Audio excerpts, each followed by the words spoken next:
नमस्कार प्यारे बच्चों। जैसा कि आपको मालूम है कि कल हमने पढ़ा था लोकतंत्र का अर्थ, लोकतंत्र किसे कहते हैं। लोकतंत्र के अर्थ के अंदर जो है हमने पढ़ा कि लोकतंत्र क्या करता है, ठीक है, लोकतंत्र बना हुआ कैसे है।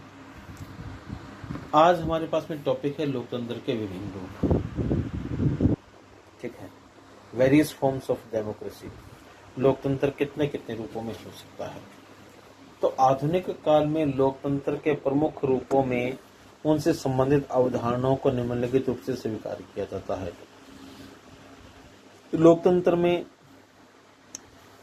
पहला है राजनीतिक लोकतंत्र, दूसरा है सामाजिक लोकतंत्र, तीसरा है आर्थिक लोकतंत्र और चौथा है नैतिक लोकतंत्र। तो आज हमारा टॉपिक जो है वो है राजनीतिक लोकतंत्र, ठीक है। राजनीतिक लोकतंत्र जो है वह किसे कहते हैं। राजनीतिक लोकतंत्र एक व्यक्तिवादी लोकतंत्र कहलाया जाता है। पहली बात, राजनीतिक लोकतंत्र को व्यक्तिवादी लोकतंत्र कहते हैं, यानी यह व्यक्ति के इर्द गिर्द घूमने वाली लोकतांत्रिक संस्था है। किंतु आधुनिक युग में इसे उदारवादी लोकतंत्र कहा जाता है, लिबरल लोकतंत्र कहा जाता है, जिसके अंतर्गत लोकतंत्र का एक बड़ा ही सरल और बड़ा ही उदारवादी रूप सामने आया है। उदारवाद का मतलब होता है कि हम जो है बड़े ही नियमों में ढील दे दें, छूट दे दें, ताकि जनता का अधिक से अधिक कल्याण हो सके और जनता की अधिकाधिक भलाई आ सके। आधुनिक युग में राजनीतिक लोकतंत्र की उत्पत्ति पश्चिमी देशों से हुई मानते हैं, अतः इसे कभी कभी पश्चिमी लोकतंत्र भी कहा जाता है। अब देखिए, एक प्रश्न आपका यहाँ पे सॉल्व हो जाता है कि राजनीतिक लोकतंत्र को पश्चिमी लोकतंत्र क्यों कहते हैं। राजनीतिक लोकतंत्र को पश्चिमी लोकतंत्र इसलिए कहते हैं कि आधुनिक समय में आधुनिक युग में राजनीतिक लोकतंत्र की उत्पत्ति पश्चिमी देशों से हुई है, इसलिए माना जाता है कि ये पश्चिमी लोकतंत्र है। मार्क्सवादियों ने इसके लिए जो शब्द उपयोग किया है वो किया है कैपिटलिज्म या पूंजीवाद। ये कैपिटलाइज्ड कंट्री या पूंजीवादी कंट्री कहलाते हैं।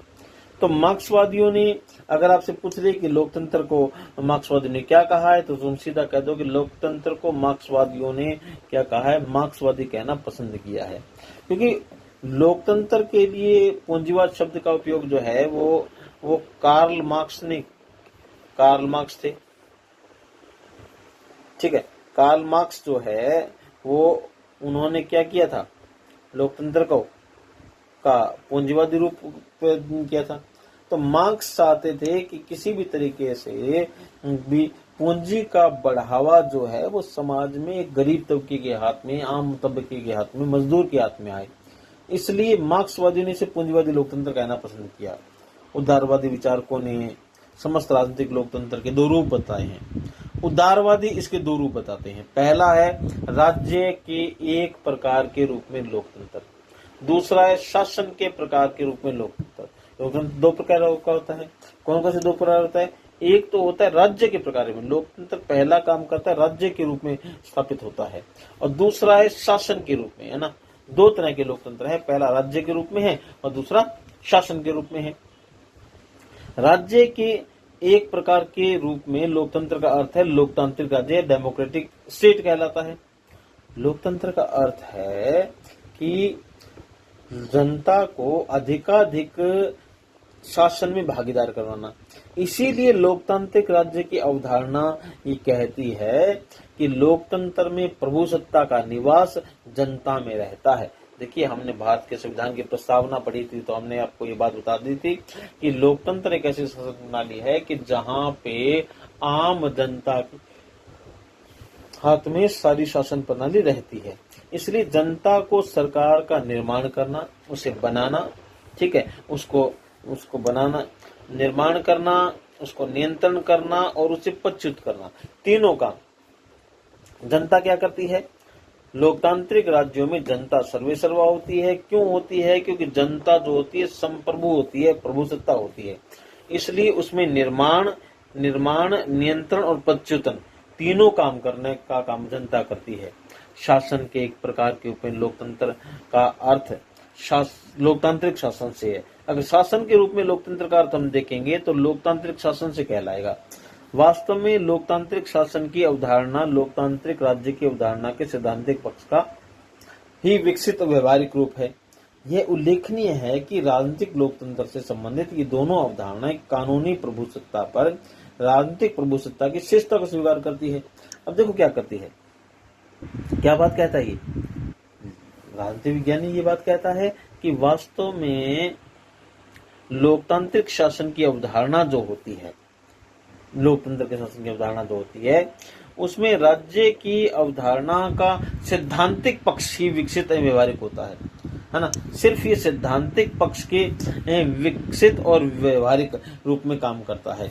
यह उल्लेखनीय है कि राजनीतिक लोकतंत्र से संबंधित दोनों अवधारणाएं कानूनी प्रभुसत्ता पर राजनीतिक प्रभुसत्ता की श्रेष्ठता को स्वीकार करती है।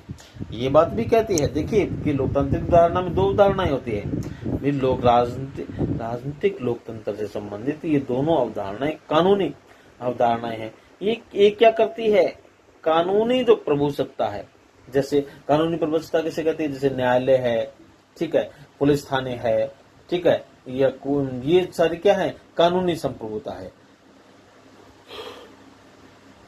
कानून इनमें सबसे प्रभु रहता है। दूसरी होती है राजनीतिक संप्रभुता।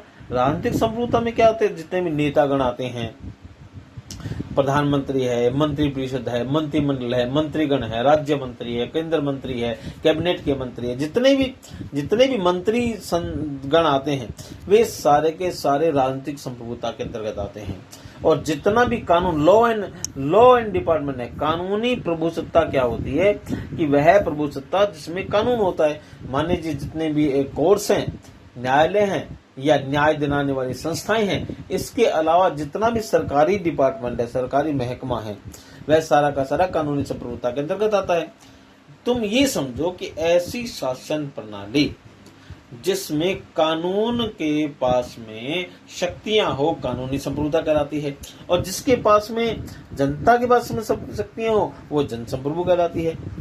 अब देखो, राजनीतिक प्रभुसत्ता कानूनी प्रभुसत्ता पर नियंत्रण करती है। राजनीतिक प्रभुसत्ता का काम क्या है, कानूनी प्रभुसत्ता पर नियंत्रण करना। देखो, राजनीतिक प्रभुसत्ता द्वारा कानूनी प्रभुसत्ता पर नियंत्रण किया जाना ये सबसे बढ़िया और सबसे बेस्ट सिस्टम है।